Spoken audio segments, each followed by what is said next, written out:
Blaf 14, bonjour frères et sœurs, nous continuons notre psychologie de quartier. Alors, je vous fais écouter quelque chose, on en reparle juste après. À très bientôt.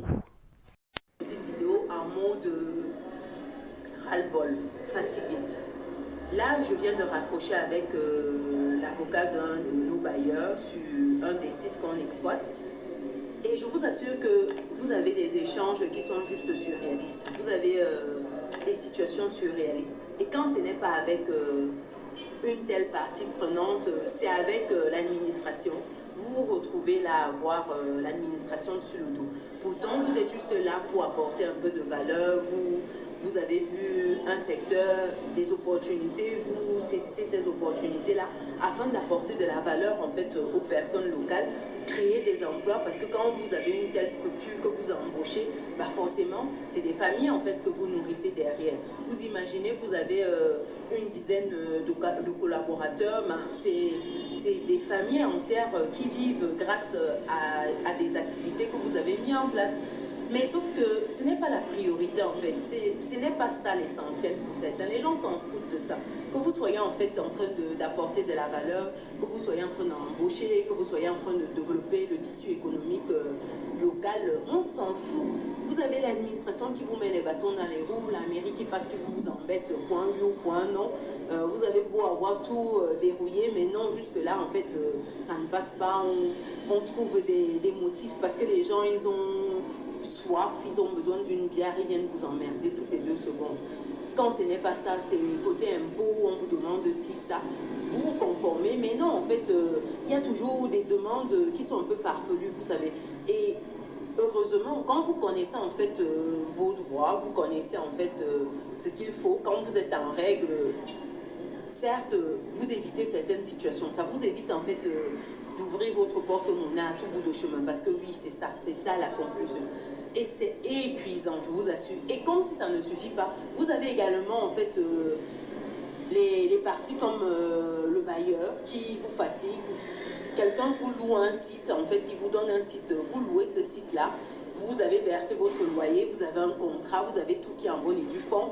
Il y a des soucis sur le site, vous interpellez le monsieur en fait en mode voilà, il faut régler ça sur le site parce que c'est de la responsabilité en fait du propriétaire, ce n'est pas de la responsabilité du locataire. Il y a certaines choses qui rentrent dans le cadre du propriétaire et d'autres du locataire. Ça, on identifie une fois, c'est pas réglé, 2 fois, on revient, 3 fois. Et puis quand vous revenez en mode, c'est un mode, voilà, vous êtes embêtant, nous louons d'autres sites à d'autres personnes qui ne sont pas aussi tatillons sur les bords, à toutes les 2 secondes, vous nous sollicitez pour un oui ou pour un non, il y a ci, il y a ça, à un moment quand vous le logement, vous gérez tous ces points. Oui, monsieur le bailleur, on gère ces points-là, mais sauf qu'il y a des points qui incombent au propriétaire. Il y a des points, quand vous louez un logement, par exemple, vous êtes censé le louer avec une toiture, par exemple. Je vous prends un exemple banal, avec une toiture dessus.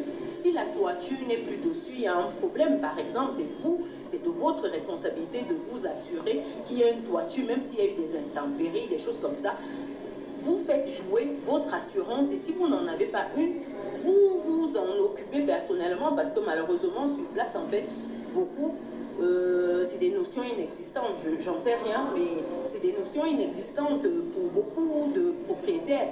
Donc c'est pour vous dire que lorsque vous êtes sur un site en tant que locataire, bah, le propriétaire a sa part de responsabilité, vous avez votre part. Lorsque vous interpellez ce dernier-là pour lui faire part lui faire part de certaines situations, et le gars il estime que vous l'embêtez trop, vous êtes un locataire embêtant, bah, c'est un peu dommage quoi. Je trouve que sincèrement, la mentalité business, entrepreneuriale n'est pas au beau fixe. C'est à l'image en fait des mentalités qu'on a un peu partout. Sincèrement, c'est révoltant. Dans un environnement, on a tout à construire, tout à faire. Vous vous rendez compte que il n'y a pas, en fait, c'est difficile de trouver, de tomber sur des personnes en fait qui font un peu exception.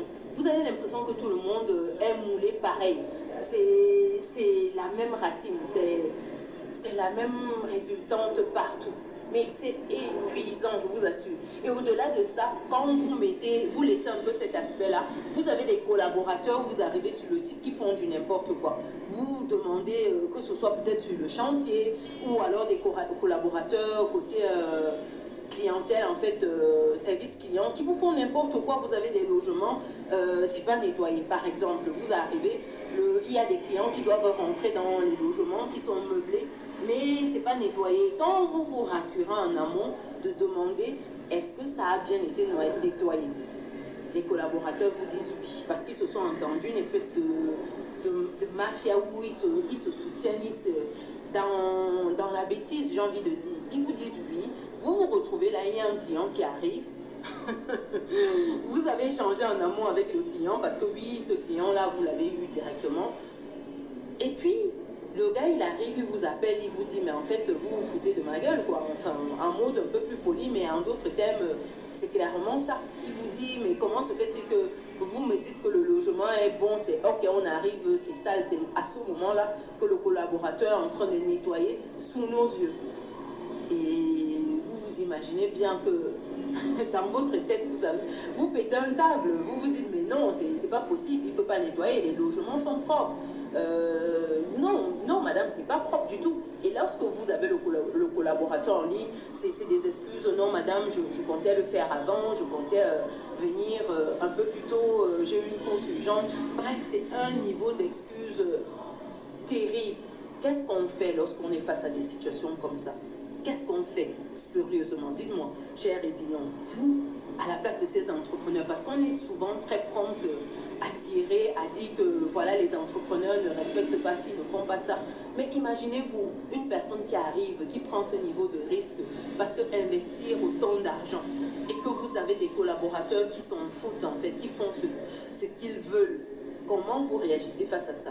Comment vous réagissez? Est-ce qu'à un moment, je ne sais pas, il n'y a pas un certain minimum, c'est quoi la ligne rouge, jusqu'où on va en fait, jusqu'où on accompagne, et vous avez beau les former, les expliquer comment ces personnes doivent faire, montrer l'exemple même. Oui, je me suis retrouvée, j'ai fait des états, des check-in, j'ai fait des check-out pour montrer comment ça se passe, pour expliquer, pour prendre juste ce volet de notre activité. J'en ai fait des tonnes pour montrer que voilà comment vous devez faire, voilà comment le logement doit être. Je me suis retrouvée moi-même, personnellement, à nettoyer des logements après que les collaborateurs soient passés. Après qu'ils aient nettoyé, je me suis retrouvée à des check-in, à nettoyer moi-même pour que ce soit propre, que ce soit acceptable, sincèrement. Et pourtant, c'est des logements qui avaient été nettoyés, où c'était coché, oui, nettoyé. Cet appartement a été nettoyé, ce studio a été nettoyé. Et je me suis retrouvée à le faire moi-même. Imaginez-vous, quand vous vous retrouvez comme ça, une, deux, trois fois, à un moment, vous pétez un câble, ça. Tout vous irrite en fait. Et c'est les mêmes personnes qui viennent vous demander des avances de salaire, c'est les mêmes personnes qui ont des deuils tous les week-ends, qui ont des personnes malades tous les jours, qui ont des enfants, etc., qui sont malades tous les jours. C'est-à-dire qu'il y a un problème tous les jours. Et qui veulent des avances, qui veulent des petits à côté, etc., qui veulent des mains levées, ce sont les mêmes. Qu'est-ce qu'on en fait, sincèrement? Qu'est-ce qu'on en fait? C'est épuisant. Je vous assure que c'est un environnement qui est stressant pour l'entrepreneur, parce que quand vous mettez autant d'argent dans une activité, ça vous stresse au quotidien, parce que vous devez déjà avoir un retour sur investissement. Comme je vous dis toujours que quand vous créez une société, ce n'est pas une œuvre de charité. Quand on lance ces entreprises, ce n'est pas la charité. Non, je suis désolée, ce n'est pas la charité. C'est que derrière, il doit avoir du bénéfice. Toute entreprise commerciale a pour vocation de faire du bénéfice. Donc, il faut déjà du bénéfice pour rémunérer tout cela et rémunérer toutes ces personnes au passage. Il faut payer toutes ces factures-là.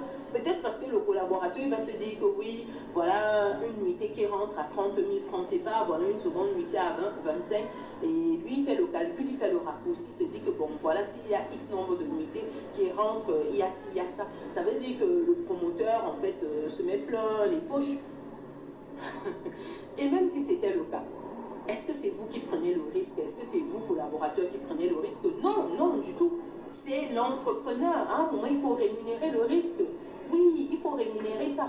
Donc, et en plus, quand on met ça de côté, une autre parenthèse, quand on paye bien les collaborateurs, à un moment, il ne faut pas exagérer. C'est tout ça, en fait, qui donne cet effet de ras-le-bol. À un moment, vous comprenez pourquoi beaucoup dans la diaspora n'aspirent pas à rentrer.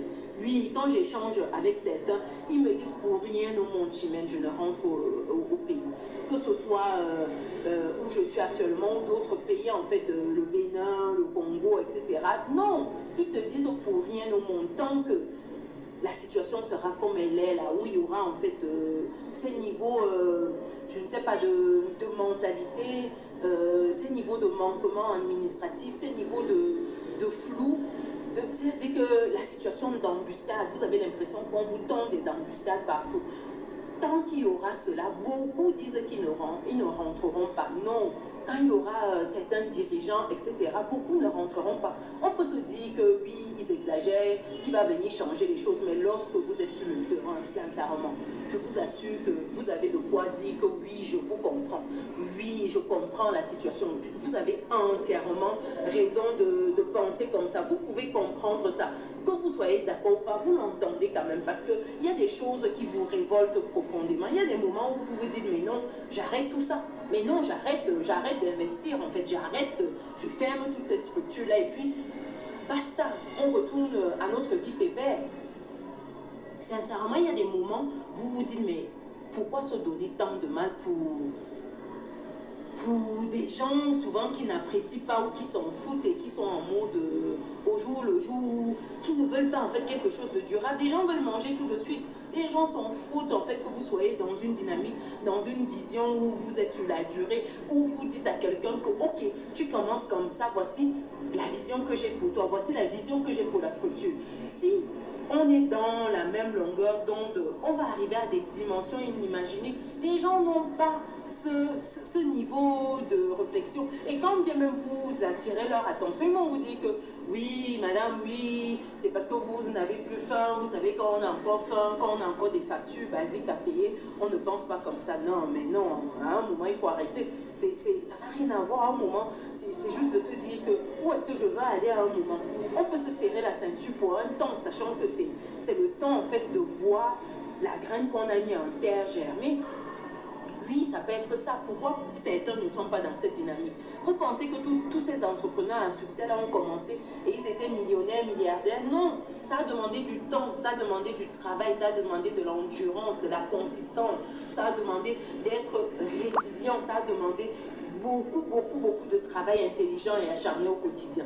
Donc vous ne pouvez pas être là, vous voulez manger tout de suite et aspirer sur la durée à avoir les mêmes niveaux de résultats que ces gens-là qui ont mouillé le maillot. C'est des années sur le terrain à mouiller le maillot. Donc à un moment, il faut arrêter avec les excuses. C'est fatigant. On a tous des excuses, on peut tous en trouver des millions au quotidien, moi la première. Mais si on décide de se bouger, c'est pas pour rien. Donc voilà, vous avez entendu? Donc cette dame qui est au Cameroun, et elle le dit elle-même, elle s'investit, etc., etc.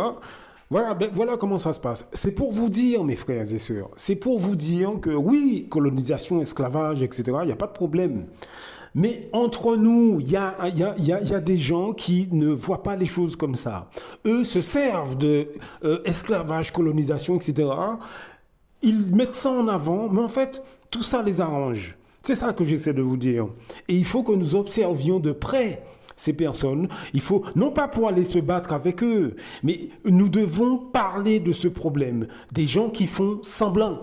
Parce que la dame là qui vient de parler là, je veux dire que les Camerounais à qui elle a affaire, à qui elle donne de l'emploi et qui ne font pas le boulot, les fonctionnaires camerounais qui lui mettent des bâtons dans les roues, ils vont vous parler de colonisation, esclavage, l'homme blanc, mais eux-mêmes participent.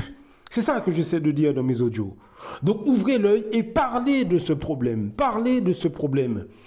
On doit pas, au niveau des masses populaires noires, on doit aussi participer au débat en mettant en avant ce que nous faisons de mal. On doit corriger ça.